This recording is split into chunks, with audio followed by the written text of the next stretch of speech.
A stock message from the IMF, International Monetary Fund.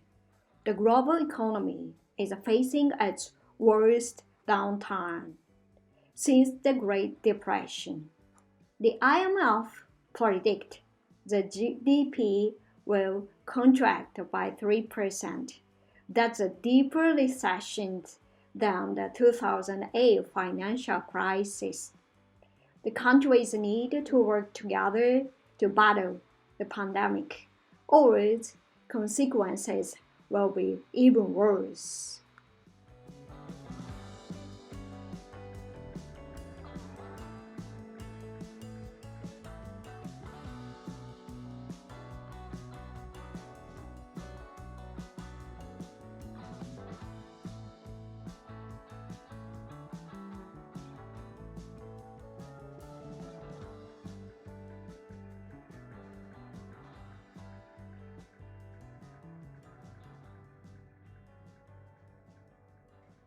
Is a global recession inevitable?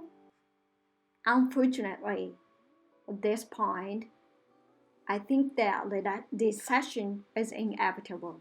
It depends on the rest in economics and more in epidemiology and also on a policy response. Of course, the sooner we can contain this virus, the faster we can get back to the doing business as normal. What could be the lasting damage? Fundamental changes to the global economy.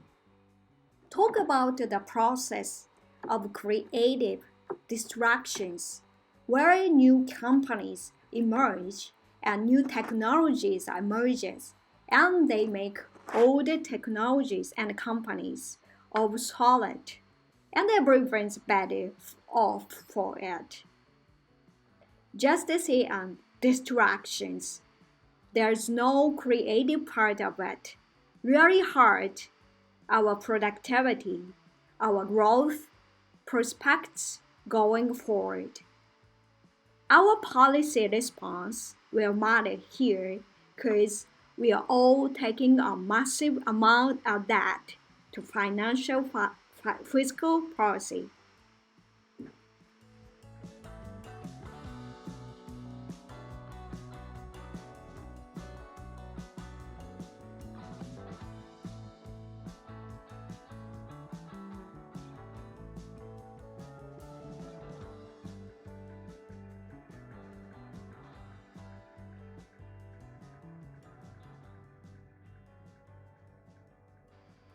Millions of people losing their jobs. It depends on how long it lasts. And it also depends on how much we can keep a healthy business going now, even though they have no incomes. How can we keep us in their houses and continuing to meet our bill payments while we have no incomes?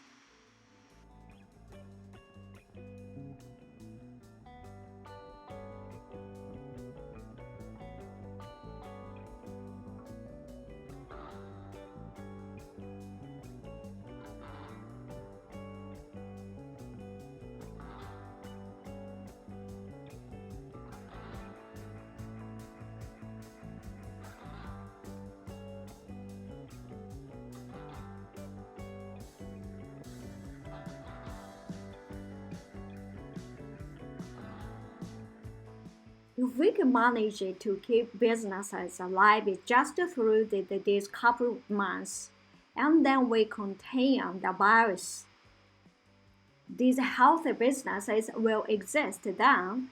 They can ramp back up, and we could have a very quick recovery. A lot of those businesses are just going to shut it. A lot of them that already have.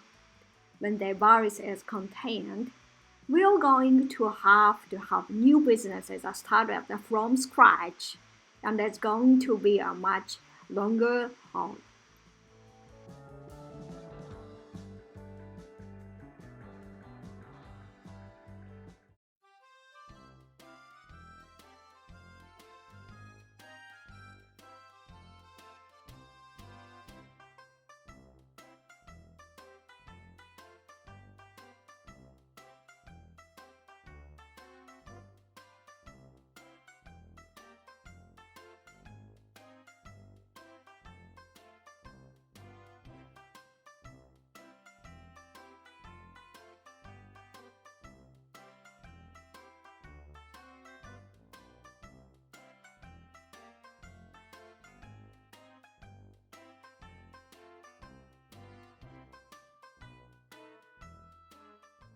a world-class manufacturing sector, the economic interest of its trading partners, political support around the world for sustaining a more open trading system.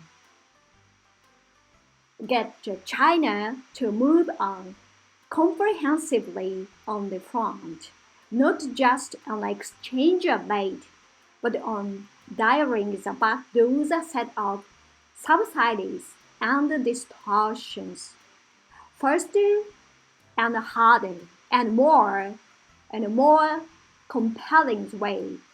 They were moving on some fronts. We'd just like them to do more.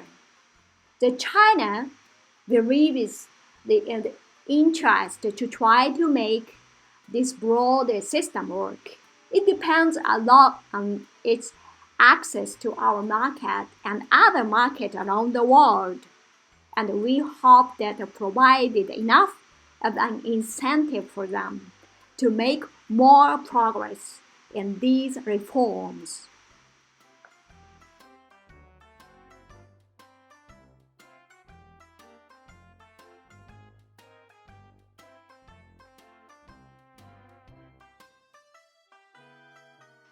The company that's able to provide more for less is typically the most valuable company in the world.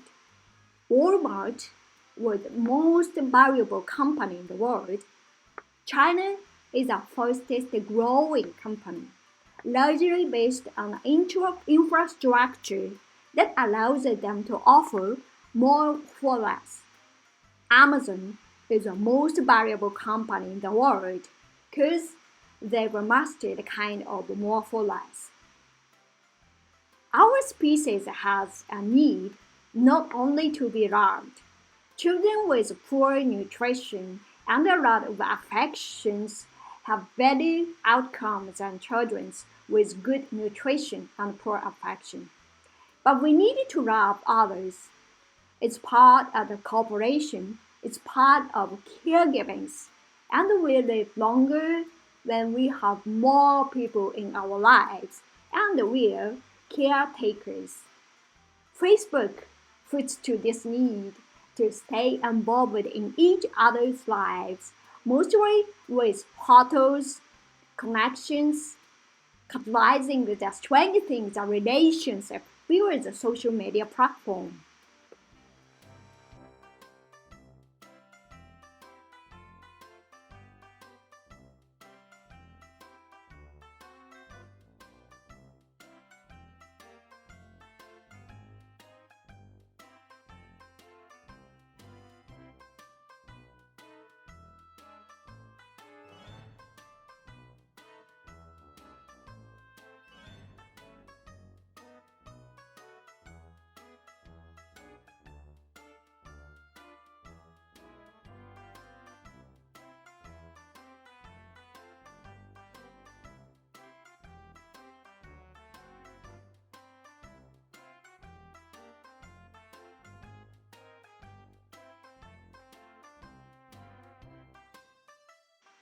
The iPhone, we believe in this patio products. Google's superior search engines. The Amazon offers an incredible consumer value proportions. So they have fantastic products. That is that they've captivated the market with these incredible visions so that they have access to cheaper capitals because a lot of the stock market variations they get and thereby access to cheaper capital is based on very visionary storytelling from the founders.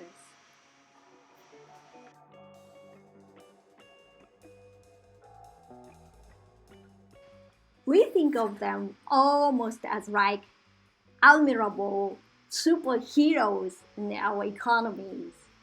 And as a result, I don't believe that they're subject to the same scrutiny as other firms. Amazon's only recently started paying sales taxes. Apple's has tremendous love, almost like an evangelical or religious figures do it. People think of Amazon as being the most innovative company in the world. Innovative business leaders and Google as seen as a key component of progress. If we think about innovation and science, we think of the Googles.